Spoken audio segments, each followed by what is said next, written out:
Hi friends, this is DP and you are watching MP study point. दोस्तों, नेपाल के अंदर वैसे तो काफ़ी विमान हादसे हुए हैं, लेकिन दोस्तों नेपाल के अंदर एक विमान हादसा ऐसा भी हुआ है जिसे आज 4 साल पूरे हो चुके हैं, लेकिन अभी भी इस विमान हादसे को बुलाया नहीं जा सका। जी हाँ दोस्तों, ये एक ऐसा विमान हादसा था या फिर हम कहें कि विमान क्रैश हुआ था, जिसे हम कह सकते हैं दोस्तों कि पूरा नेपाल दहल उठा था। जी हाँ दोस्तों, मैं बात कर रहा हूँ यूएस बांग्लादेश विमान हादसे के बारे में, जो नेपाल के काठमांडू के अंदर हुआ था। और दोस्तों, ये जो विमान हादसा है ये 12 मार्च 2018 को हुआ था, लेकिन दोस्तों अभी तक नेपाल का कोई भी नागरिक इस विमान हादसे के सदमे से बाहर नहीं निकल पाया है, क्योंकि दोस्तों ये एक इतना भयानक विमान क्रैश हुआ था जिसमें विमान के अंदर जो लोग थे वो पूरी तरह से जल चुके थे और विमान के पार्ट्स को काटकर उन लोगों को बाहर निकालना पड़ा था।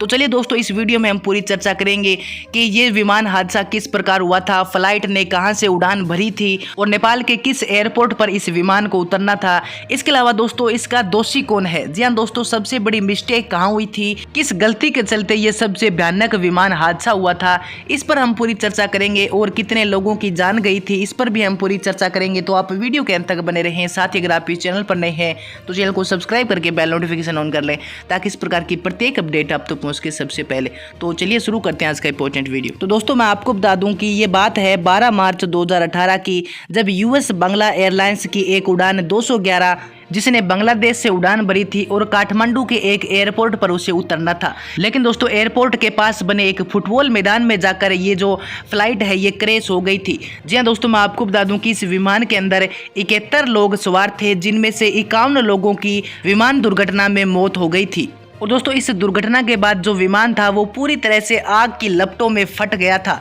जी हाँ दोस्तों, मैं आपको बता दूं कि इसी के चलते वहां पर जो कर्मचारी थे उनकी सूझबूझ के चलते और उन्होंने जो हिम्मत दिखाई, इसके चलते 20 लोगों को जीवित वहां से निकाल लिया गया था।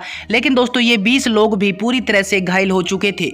और दोस्तों इस विमान हादसे में आग से जलने के कारण 51 लोगों की वहीं पर मौत हो गई थी। वहीं दोस्तों मैं आपको बता दूं कि ये जो विमान हादसा था ये बांग्लादेश एयरलाइंस का अब तक का सबसे घातक और सबसे डरावना विमान हादसा था। वहीं दोस्तों जब नेपाल के अंदर इसकी जांच पड़ताल की गई कि सबसे बड़ी मिस्टेक कहाँ हुई थी और किस गलती के चलते ये विमान हादसा हुआ था, तो दोस्तों रिपोर्ट में ये साफ लिखा हुआ है कि नेपाल में जो विमान दुर्घटनाग्रस्त हुआ था, जो लोगों की जान गई थी, वो केवल इस विमान के पायलट के कारण हुआ था। जी हाँ दोस्तों, इस रिपोर्ट के अंदर ये खुलासा किया गया है कि ये जो विमान हादसा हुआ था इसमें जो पायलट था उन्होंने एनटीसी से झूठ बोला था और उन्होंने कॉकपिट में धूम्रपान किया था। जी हाँ दोस्तों, जब नेपाल सरकार ने इसकी जांच की तो नेपाल सरकार ने विमान के प्रमुख पायलट की मानसिक स्थिति पर सवाल खड़े किए हैं। नेपाल सरकार की एक जांच से ये भी पता चला है कि उड़ान के जो कप्तान थे आबिद सुल्तान, उन्होंने लैंडिंग के लिए उचित प्रक्रियाओं को पूरी तरह से पालन नहीं किया था और उन्होंने हवाई यातायात नियंत्रण यानी एनटीसी से झूठ बोला था, गलत व्यवहार किया था और उड़ान के दौरान वो लगातार धूम्रपान कर रहे थे। रिपोर्ट से यह भी पता चला है कि लैंडिंग के समय पायलट एस्ट वेस्ट लग रहे थे और रनवे की दृष्टि को खो चुके थे। वहीं दोस्तों काठमांडू पोस्ट द्वारा एक्सेस की गई एक रिपोर्ट ये भी बताती है कि इस जहाज के जो पायलट थे वो विमान उड़ाते समय अत्यधिक मानसिक तनाव और चिंता में दिखाई दे रहे थे। वहीं दोस्तों रिपोर्ट में यह भी खुलासा किया गया है कि कप्तान सुल्तान विमान के उतरने से 3 मिनट पहले एक सिगरेट जला रहे थे।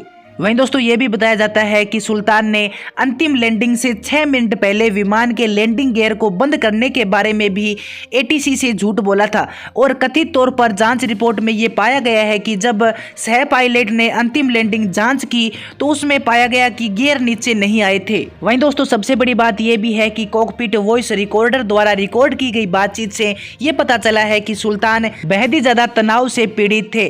काठमांडू पोस्ट ने अपनी रिपोर्ट में जांचकर्ता के हवाले से कहा है कि वो नींद की कमी के कारण थका हुआ महसूस कर रहे थे और वो बहुत ही ज्यादा थके हुए थे। इसके अलावा कई मौकों पर वो रो भी रहे थे। वहीं दोस्तों वॉइस रिकॉर्डर में रिकॉर्ड हुई वॉइस के आधार पर नेपाल जांचकर्ताओं ने यह भी बताया है कि सुल्तान एक महिला कर्मचारी के साथ गाली गलौज करते हुए भी सुनाई दे रहे हैं और इस महिला कर्मचारी के साथ उनका घंटे भर के लिए सफर में विवाद भी हुआ था। तो दोस्तों 2018 के अंदर जो विमान हादसा हुआ था जिसको अभी तक कोई भुला नहीं सका है, इसका सबसे बड़ा कारण, इसकी सबसे बड़ी गलती पायलट को बताई जा रही है। जी हाँ दोस्तों, ऐसा बताया जा रहा है कि पायलट मानसिक तनाव में थे, काफी चिंता में थे थे और विमान की एक महिला कर्मचारी के साथ वो गाली गलौज करते हुए भी सुनाई दे रहे हैं। इसके अलावा दोस्तों रिपोर्ट में ये भी कहा गया है कि पायलट ने उड़ान भरने से पहले एक सिगरेट का पान किया था, यानी धूम्रपान किया था, और वो काफी मानसिक तनाव और चिंता में भी नजर आ रहे थे। तो दोस्तों नेपाल ने जहां तक इस विमान हादसे की जांच पड़ताल की है, उन्होंने पायलट को दोषी बताया है। इसके अलावा दोस्तों अगर आप सच्चाई जानते हैं कि ये विमान हादसा क्यों हुआ था, किस गलती के चलते हुआ था, तो आप मुझे कमेंट सेक्शन में बता सकते हैं। तो दोस्तों आज की वीडियो में इतना ही, मिलते हैं अगली वीडियो में एक नई अपडेट के साथ।